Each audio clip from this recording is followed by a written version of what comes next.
स्वागत है आप सभी का आपके YouTube चैनल धीरज विश्व स्टडी में। इस वीडियो में हम पढ़ रहे हैं कि रुधिर के क्या क्या कार्य होते हैं। तो फंक्शंस ऑफ ब्लड के बारे में पढ़ते हैं, क्योंकि ये क्लास 11th का चैप्टर है, उसमें ब्लड वाला जो चैप्टर है उसी के बारे में डिटेल बात कर रहे हैं। क्योंकि हाई स्कूल में भी ब्लड का चैप्टर है, इसलिए मतलब साइंस ऐसी चीज़ है कि इसको कोई भी पढ़ सकता है, चाहे वो स्टूडेंट हो या आम आदमी हो। तो ये साइंस के वीडियो सभी के लिए उपयोगी होते हैं। तो देखते हैं कि हमारे शरीर में ब्लड का क्या कार्य होता है। तो देखिए, अगर कोई पूछता है कि ब्लड क्या है तो हम क्या बताएंगे। ब्लड एक प्रकार का तरल संयोजी ऊतक होता है, मतलब लिक्विड होता है और कनेक्टिंग टिश्यूज होता है। तो इस प्रकार से सभी जंतुओं में, चाहे वो मनुष्य हो या अन्य प्राणी हो, उनमें जो ब्लड पाया जाता है उसके बहुत सारे कार्य होते हैं। और हम कहते हैं अगर ब्लड ना हो मनुष्य के शरीर में या किसी भी जंतु में तो वो मतलब उसका जीवन संभव हो ही नहीं सकता है। तो उसके बारे में हम देखते हैं कि ब्लड के कौन कौन से कार्य होते हैं। तो चलिए वीडियो पूरा देखिएगा, और चूँकि आपके सिलेबस से रिलेटेड है इसलिए चलिए देखते हैं क्या है। तो रुधिर करता क्या है, देखिए सबसे पहले ये काम करता है ऑक्सीजन के परिवहन का काम करता है। ऑक्सीजन परिवहन,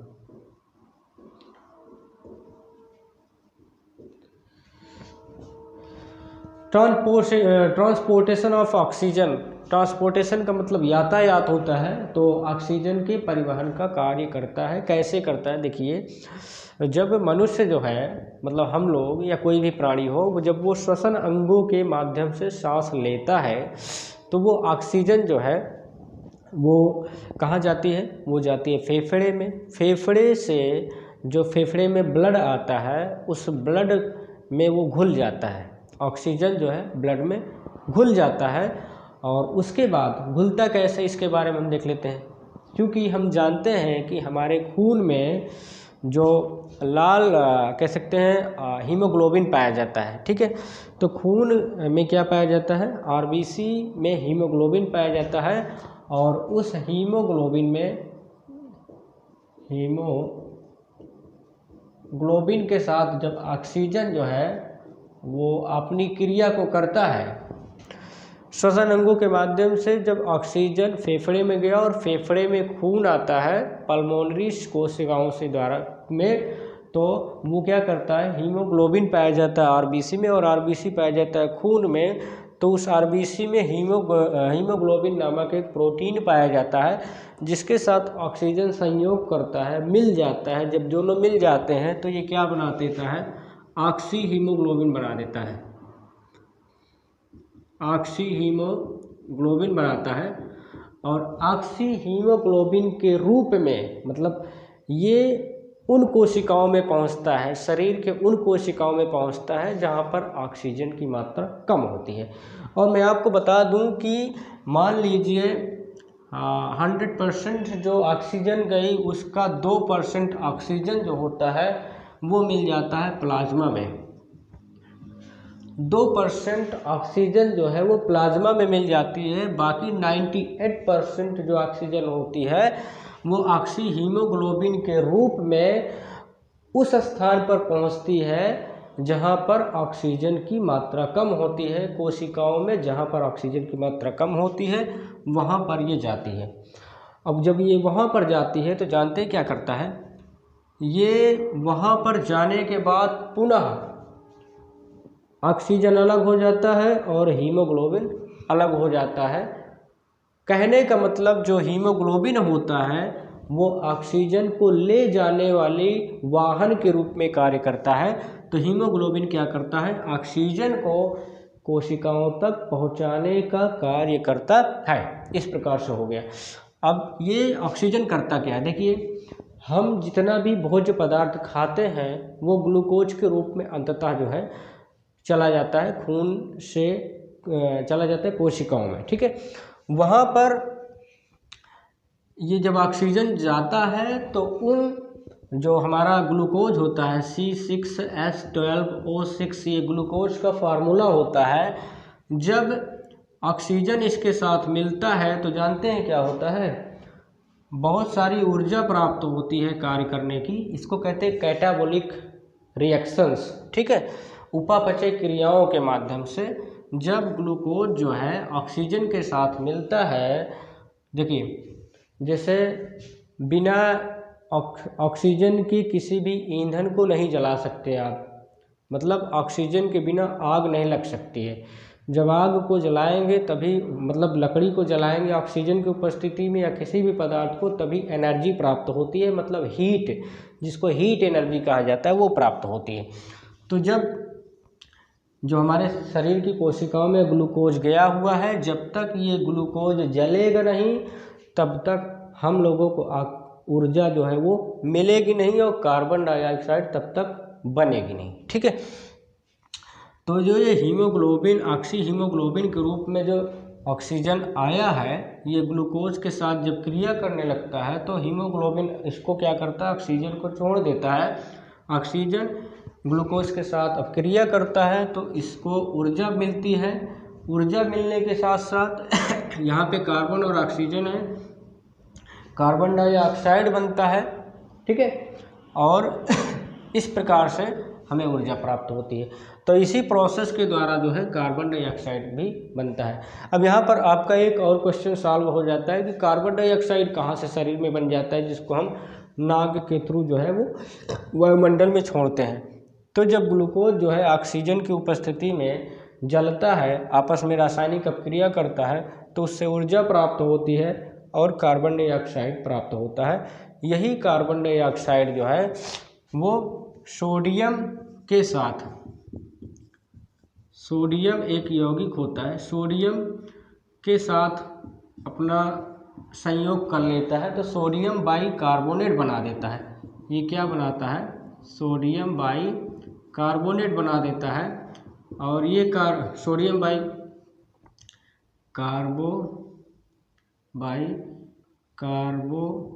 बना देता है। और इस प्रकार से सोडियम बाइकार्बोनेट के रूप में जो ये कार्बन डाइऑक्साइड है वो खून में मिली रहती है। कार्बन डाइऑक्साइड खून में कार्बन डाइऑक्साइड के रूप में नहीं रहती है, वो सोडियम नामक यौगिक के साथ मिलकर सोडियम बाइकार्बोनेट बनाता है और सोडियम बाइकार्बोनेट के रूप में खून में रहती है। वापस जो है जब इसको फेफड़े के पास लाया जाता है तो वहाँ से फेफड़े द्वारा कार्बन डाइऑक्साइड को अवशोषित करके पुनः नाक के थ्रू जो है वायुमंडल में छोड़ दिया जाता है। तो इस प्रकार से ऑक्सीजन के परिवहन का कार्य करता है ब्लड। अगर खून नहीं होता तो हीमोग्लोबिन नहीं होता और सर्कुलेशन ही नहीं होता। बिना खून के सर्कुलेशन हो ही नहीं सकता भाई। अगर आपको खेत में दवा लगाना है तो पानी की में डालेंगे तभी दवा जा सकती है, सूखे सूखे दवा नहीं जा सकती है। तो इसी प्रकार से ऑक्सीजन के परिवहन के रूप में ये ब्लड जो है वो कार्य करता है। अब हम देखते हैं कि अगला क्या कार्य होता है। तो अगला कार्य जो इसका होता है वो होता है पोषक पदार्थों का परिवहन। दूसरा है पोषक पदार्थों का परिवहन। कैसे? जो भी हम भोजन खाते हैं वो आहार नाल, जैसे हमने भोजन किया उसको चबाया तो हमारे मुख के गुहाओं में लार ग्रंथियां पाई जाती हैं। उन लाल ग्रंथियों से लार रस निकलता है और वो लार रस जो होता है वो प्रथम चरण में भोजन के प्रथम चरण में स्टार्च को पचाने का काम करता है। अब जब ये मान लीजिए इसी प्रोसेस में भोजन गया, पेट में गया, छोटी आंत में गया, फिर बड़ी आंत में गया, तो छोटी आंत में सर्वाधिक भोजन हो जाता है भोजन का। फिर उसके बाद यही भोजन जो होता है ये प्लाज्मा में, कहने का मतलब जो रस होता है, जैसे हम लोग क्या करें अगर जूस पी रहे हैं तो जूस में से रस निकलता है, तो उसी प्रकार से जब भोजन पचता है तो उसमें जो रस बनता है उस रस को प्लाज्मा में, मतलब प्लाज्मा को जो तरल पार्ट, मतलब खून का जो तरल पार्ट होता है उसको प्लाज्मा कहते हैं। तो प्लाज्मा में जाके वही पोषक पदार्थ जो है घुल जाता है और यही पोषक पदार्थ जो है खून के माध्यम से शरीर की कोशिकाओं में पहुंचा दिया जाता है। तो इस प्रकार से पोषक पदार्थों के परिवहन के रूप में खून जो है वो काम करता है, मतलब जो भी पाचक रस होते हैं, मतलब भोजन पचने के बाद जो रस बना वो खून में जाएगा और खून के माध्यम से ही शरीर के समस्त कोशिकाओं तक पहुंचा दिया जाता है। फिर उसके बाद वही ग्लूकोज होता है, जो रस होता है, वही ऑक्सीजन के साथ अपक्रिया करके ऊर्जा पैदा करता है, कार्बन डाइऑक्साइड बनाता है। तो इस प्रकार से भोज्य पदार्थों के उत्सर्जन परिवहन के रूप में भी काम करता है। उत्सर्जी पदार्थों का परिवहन। अब तीसरा जो आता है, इसका तीसरा जो कार्य होता है उत्सर्जी पदार्थों का परिवहन। उत्सर्जी पदार्थों का परिवहन। राइटिंग नहीं आ रही है, क्योंकि इधर से लिख रहा हूँ तो राइटिंग नहीं आती है, बस जान लीजिए आप, क्योंकि आपको सुनना है। तो उत्सर्जी पदार्थों का किस प्रकार से परिवहन होता है, तो देखिए, हम बहुत जो पोषक जो भी भोजन खाएं हम, ठीक है, वो भोजन पचा, उस भोजन में प्रोटीन भी होता है, वसा भी होता है, विटामिन्स भी होते हैं, कार्बोहाइड्रेट्स भी होते हैं। तो जो प्रोटीन होते हैं उन प्रोटीन्स में पाया जाता है कुछ नाइट्रोजनी पदार्थ, क्योंकि प्रोटीन किससे मिलकर बना होता है, नाइट्रोजन से बनता है। तो उसमें कुछ नाइट्रोजनी पदार्थ होते हैं, यही नाइट्रोजनी पदार्थ क्या बनाते हैं, यूरिया बना देते हैं। यूरिया बनाते हैं, और अन्य अपशिष्ट पदार्थ जो है उत्सर्जन हेतु किडनी में लाया जाता है, तो जिसको वृक्क कहते हैं, किडनी में लाया जाता है। अब सिंपल सी बात है, भोजन पचा, भोजन पचने के बाद वो खून में गया, वो रस खून में गया, और उस रस को क्या किया, अब देखिए क्या होता है, किडनी का काम भी इसी में आ जाता है। देखिए, जब हमने भोजन किया, भोजन का रस पचा और वो गया खून में, वो खून जो है जाता है पहले किडनी के पास जाता है, डायरेक्ट कोशिकाओं में नहीं पहुंच जाता है। वो खून जाता है किडनी के पास, और किडनी क्या करती है, चूँकि जैसे हमने क्या किया, हम चाय बनाते हैं या कुछ भी, या बना सकते हैं हम शरबत बना लेते हैं। तो शरबत में क्या होता है, जब नींबू निचोड़ते हैं तो उसका जो वेस्टेज होता है और भी बहुत सारी चीज़ें होती हैं, तो उसको डायरेक्ट हम लोग थोड़ी पी जाते हैं, पहले उसको छन्नी में छानते हैं।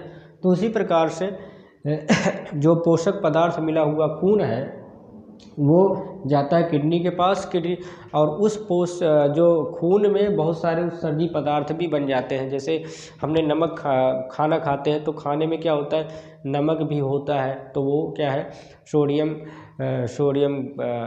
क्लोराइड होता है, और उसके बाद नाइट्रोजन वगैरह जो भी प्रोटीन पचता है तो उससे यूरिया बनता है, और भी बहुत सारे उत्सर्जी पदार्थ होते हैं जो बनते हैं। तो वो खून जाता है किडनी में, और किडनी क्या करती है, उस खून को फिल्टर करती है, छानती है, उसमें से उत्सर्जी पदार्थों को निकालकर मूत्राशय में स्टोर कर देती है, और मूत्र मार्ग के द्वारा उसको बाहर कर दिया जाता है। फिर जो उसके बाद सही खून बचता है, उस सही खून को कोशिकाओं में भेज दिया जाता है ऊर्जा के लिए, मतलब अन्य प्रोसेस के लिए। तो इस प्रकार से उत्सर्जी पदार्थों, अगर खून ना होता तो उसमें से कैसे छनता भाई, छन ही नहीं सकता था। तो उत्सर्जी पदार्थों का परिवहन जो है वो खून के माध्यम से ही हो सकता है। अब अगला आता है अन्य विशिष्ट पदार्थों का परिवहन। अन्य विशिष्ट पदार्थों का परिवहन।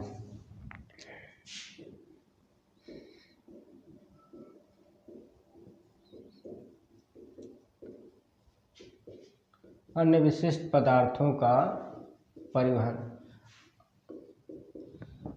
विशिष्ट पदार्थ का मतलब होता है स्पेशल, कुछ ऐसे पदार्थ पाए जाते हैं उनका परिवहन भी किया जाता है। जैसे रुधिर के द्वारा ही, देखिए जैसे हमने क्या किया, बहुत सारे हमारे शरीर में हार्मोन्स बनते रहते हैं। जैसा कि हमने बताया कि एंटीबॉडी पाई जाती है हमारी प्लाज्मा में, और दवाएं हम खाते पीते हैं, और कहीं पर कोई रोग है तो उस दवा को उस कोशिका तक पहुंचाने का काम। तो इस प्रकार से जो हमारे शरीर में हार्मोन्स बनते हैं, एंटी टॉक्सिन्स बनते हैं, या कह सकते हैं कि एंटीबॉडीज़ होती हैं, या दवाएं जो होती हैं, दवाओं भी हार्मोन्स होता है, तो हार्मोन ही है, समझ सकते हैं।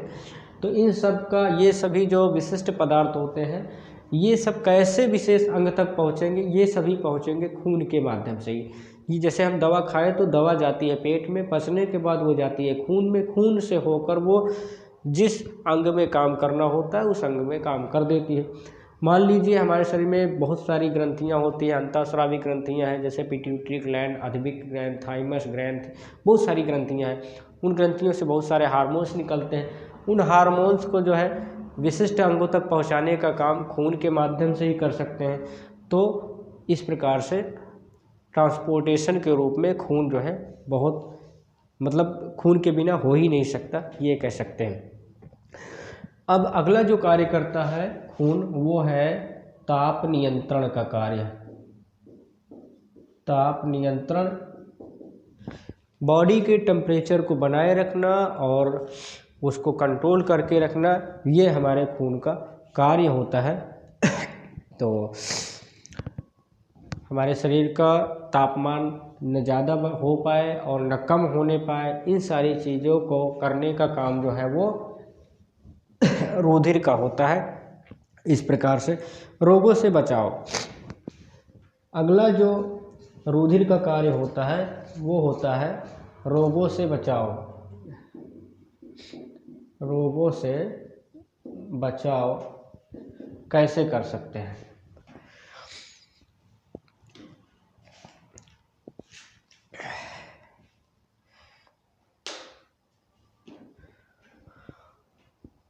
हमारे शरीर में बहुत सारे बैक्टीरियाज, कवक, वायरस, इन सभी का आक्रमण होता रहता है। वो भोजन के माध्यम से, पानी के माध्यम से, हवा के माध्यम से हमारे शरीर में प्रवेश करते रहते हैं, विभिन्न प्रकार के बैक्टीरिया, वायरस और कीटाणु वगैरह, ठीक है।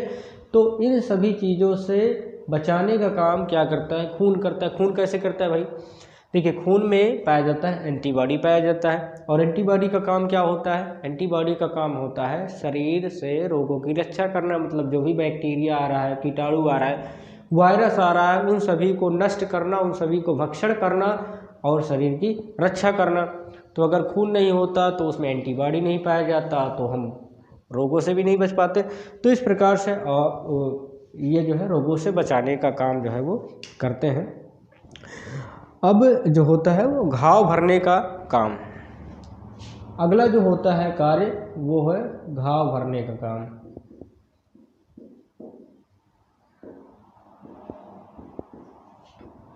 खून जो है, जैसे किसी प्रकार का चोट लग जाता है हम लोगों को, तो घाव हो जाता है, कट जाता है, जल जाता है, तो घाव हो जाता है। उस घाव को भरने का काम भी हमारा खून ही करता है, क्योंकि हमारे खून में क्या पाया जाता है? हमारे खून में लिम्फोसाइट्स पाए जाते हैं, और ये लिम्फोसाइट्स क्या करते हैं? लिम्फोसाइट्स जो होते हैं वो घाव को भरने का काम करते हैं। तो इस प्रकार से घाव को भरने का काम भी हमारा ब्लड करता है। अगला जो होता है टूटी फूटी कोशिकाओं को निस्तारण करना मतलब उसको डिस्पोजल करना होता है। ब्लड रुधिर स्कंदन, जिसको कहते हैं ब्लड क्लॉटिंग, तो ब्लड क्लॉटिंग भी ब्लड के माध्यम से ही होता है। मान लीजिए कहीं पर कोई दुर्घटना हो जाती है, कहीं कट जाता है या चोट लग जाती है, तो हमारे शरीर से जो है वो खून निकलने लगता है। तो उस खून निकलना तब तक नहीं बंद होगा जब तक कि वो ब्लड जो है थक्का ना बना ले, मतलब वो कहने का मतलब जम ना जाए। जैसे मान लीजिए ये है एक, ये हमारी धमनी कह सकते हैं या नस कह सकते हैं या पाइप कह लीजिए। इधर से ब्लड जो है जा रहा है, इधर कट गया है, पाइप जा रहा है, तो ये ब्लड क्या करता है? बहना शुरू कर देता है। लेकिन कुछ समय से बाद जब ब्लड बहने लगता है तो 2 से 5 मिनट के अंतर्गत यहाँ पे जो खून होता है ये थक्का बना लेता है, तो इधर वाला खून इधर नहीं जाने पाता। तो इस प्रकार से हमारा खून वेस्ट होने से या बहने से रुक जाता है। तो ब्लड का थक्का कैसे बनता है? देखिए, ब्लड का थक्का जो है, थ्रोम्बोसाइट्स पाए जाते हैं हमारे ब्लड में, थ्रोम्बोसाइट्स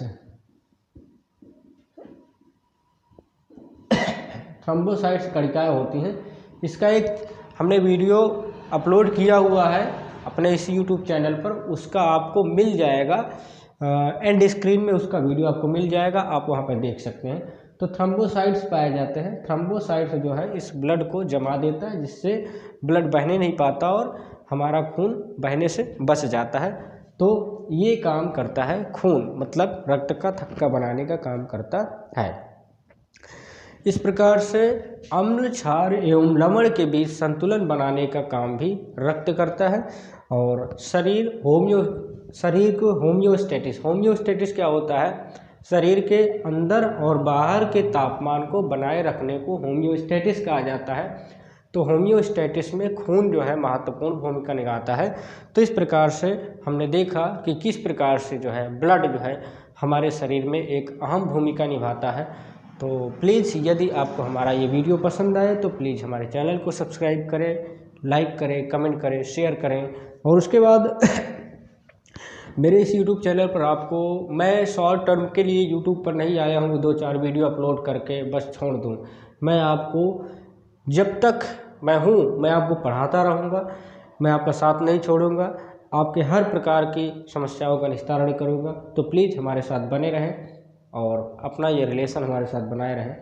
मिलेंगे अगले वीडियो में, तब तक के लिए जय हिंद।